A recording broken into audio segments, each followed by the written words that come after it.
If you're quiet, you can almost hear it.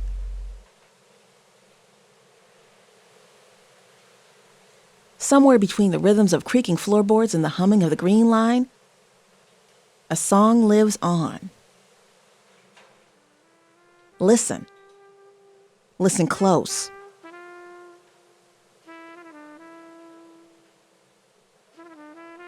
Here, where passive light pours into vacant hallways, every historic detail holds weight. Beckons stories of a community, people, and movement still echoing.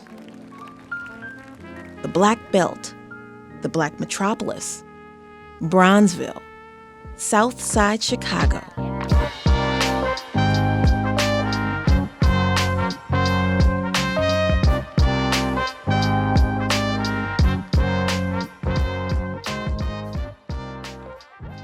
The Forum Hall is the first major assembly hall built in Bronzeville, 1897. It is the only major assembly hall left today because everything else has been demolished or greatly damaged. Everything happened in this building. This building was the hub of that Black metropolis.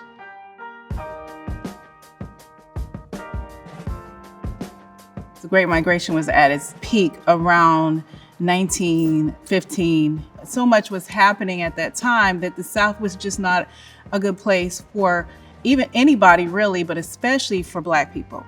And with that, it was like a movement where African Americans came from the South to the North. My great-grandparents brought the family from New Orleans to Chicago, and they acquired a piece of property on 40th in Indiana. And that was the boundary at that time between the Black and the white neighborhoods. Banks, insurance companies, nobody would put any resources into that area. And as a result, the people who lived in that area had to become extremely inventive and extremely creative and be very, very cooperative in their activities. Bronzeville was full of artists, musicians, directors, actors, dancers, all of that. The cultural activity drove the economic development.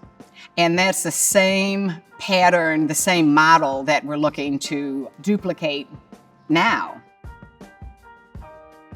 The Forum represents an endpoint and a destination for so many of us, or of our ancestors, who underwent this chaotic trip, this migration from the South to come to Chicago, and persevered to be able to come to a space like this and to celebrate the best of our culture in the Forum. But what happens when the song fades? A metropolis withered, lights systematically dimmed. What of ourselves do we lose in the process? What is the cost of memory in a country built on Black erasure? One of the things that segregation allowed us, if I could use that word, is that we were so insulary that our money circulated several times in the community. Once integration happened, the money left the community immediately. The Black community experienced decline, and I think the source of that has been just divestment. There's a call from our ancestors to continue that Black metropolis and that legacy of what we had here years ago. This building combines the threads of Black experience in urban America, from the Great Migration to segregation, to the fight for civil rights, to redlining, to the innovation, the Black innovation and creativity that created the metropolis. All of this came together in this building.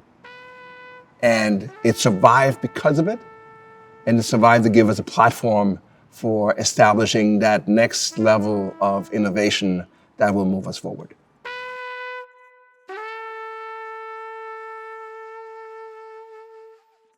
The Forum is a fixture in the neighborhood. Most of the buildings out here are not 125 years old. I mean, you're not going to find any of the architectural work that was done here anywhere else, on the south side, that is. They're not going to tear this building down and put up another one. If these walls could talk, they would say, fix me, repair me, restore me, bring me back.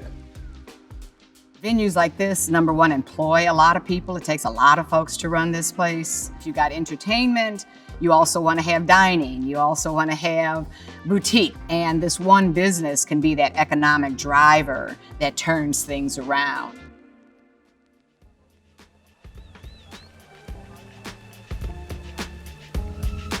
Interesting that once you get in the environment, your brain starts to remember things. And one of the things, I looked over the corner and said, place your order. And I said, that's where they had the chicken wings. And then the more I thought about it, I said, they were known for these chicken wings. So we would get the little cheap beer, sit at the little tables and be grand and so forth, and everybody would have ordered some chicken wings and sit there and talk and dance on Sunday afternoon. At last, our song is finding its bravado again, persevering in the hearts of an audacious few. Committed neighbors and artists working to repair broken keys, to reassemble the pieces of a metropolis. And as we remember the spaces that shaped our history, we remember ourselves, our people, our communities, our power. We remember our destiny. This is an invitation, a callback to imagination, to rebuild our communities as only we can. Do not wait for permission. You do not need it. There is genius in you, as there was genius in those who paved your path. The fact that we are now able to connect to our ancestors and to their stories of being in this space is tremendously important for us, because it provides a basis for our own journey, for our own understanding where we fit in an unbroken line of Black creatives or Black people who have persevered to make it in this country.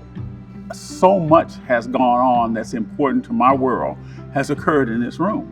And this could easily have been gone, been torn down, and it would be like it didn't happen. It's going to bring just so much joy to the community, especially to the kids that are growing up, and they'll take pride in our community instead of seeing buildings boarded up like we have been for years. When kids grow up and everything they look at is boarded up and raggedy, they can't help but feel like they're not worth it. So when you bring these things back, fundamentally, you know what it also says? You're worth it.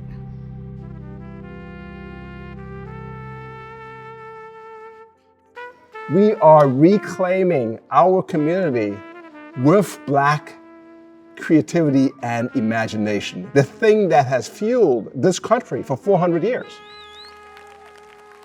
Remember it, reclaim it, revitalize it.